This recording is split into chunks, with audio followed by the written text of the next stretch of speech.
Hi everyone. This has been running slow tonight, so hopefully this will go through.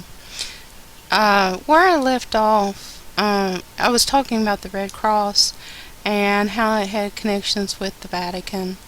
And in history past, they had helped thousands of Nazis escape.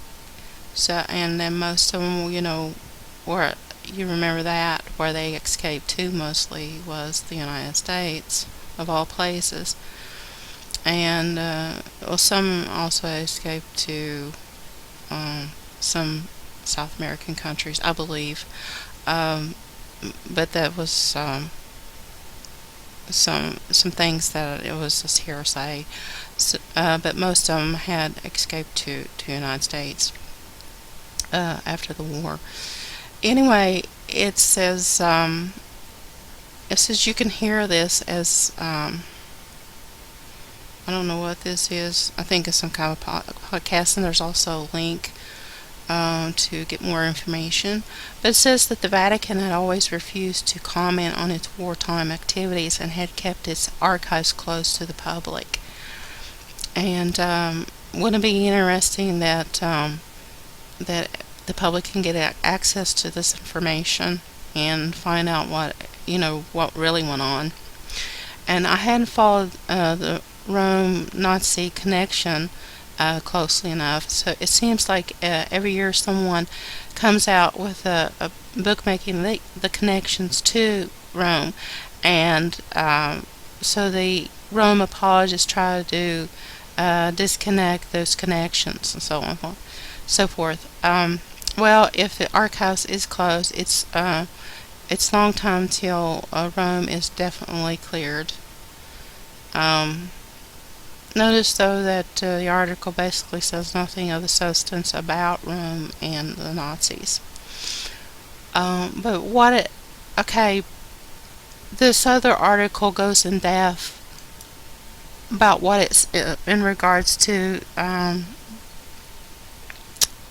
what the involvement of the Red Cross with the Vatican, along with the Vatican, and how they did assist the Nazis, and it would make raise your eyebrows a little bit. So I'll just leave a link to this article. It's called the Unholy Trinity: the Vatican, the Nazis, and the Soviet intelligence. And it's from a book. So there's just excerpts from that book that will tell you mainly about the Red Cross involvement. The Red Cross, the Templars, the World Economic Forum, the Swiss, and the Helvetians, and the Vatican is all connected. As you know, if you've ever been to Switzerland and you've ever seen the Swiss flag, it does have it's a white cross on what they call that, the red mantle. And you see here the Red Cross here, as you see that the Red Cross flies, is not to be confused though with the St. George Cross, which is this cross here. And let's see, this is referred to as the Order of Christ, and so this goes way back in history, about the 1500s. It says the first bankers in the world was the Knights Templar, and this was their flag. So, and I'll just leave a link to this, and you can read this website. This is from Red Ice Creations. So they've found go way back in history where everything connects to the present day, about what's happening today. And about the bloodlines and all that. It says this symbol was preeminent in Portugal's history and was a powerhouse of European exploration. The Lisbon Geronimos, Geronimos monastery is the fitting location for the signing of the EU Reform Treaty. It says the magnificent complex was started in 1502 by King Manuel I to commemorate Vasco da Gama's voyage as commander of the first ships to sail directly from Europe to India. And it's located at the entrance of the port of Lisbon and Portugal. The monastery was built on the site of an earlier hermitage where the monks of the Order of Christ, a Portuguese successor to the Knights Templar, gave succor to passing sailors. And there's a link for more information. But that's just some background information in regards to the Red Cross. So it's not really what we always thought it was. Well, was it? Yeah. And they mentioned something about it was the connection with Planet X as it was coming en route. It looked like the Red Cross. And as you know that Planet X, as you already know, Planet X is either Nibiru or, as in the Bible, it was called Wormwood, and that it would cause some devastating effects once it passed by our planet, causing the pole shift, and that is also mentioned in the Bible also about the earth reeling to and fro like a drunkard, and it would pass away like a cottage, like everything will just be flattened. So if you ever survive that, just remember you'll be riding a horse or a donkey and cart or whatever, and cooking your if you can, build a fire, cooking your meals over hot coals or something. I don't know.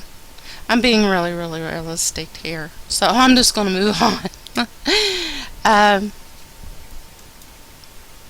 Okay, this is more on the NATO Summit. This is just to show you that it is for real, that they're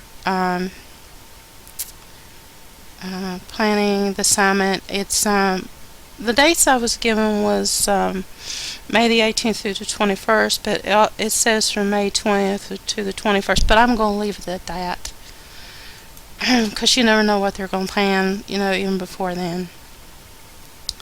All I can say is just keep your eyes open. This is more on the summit.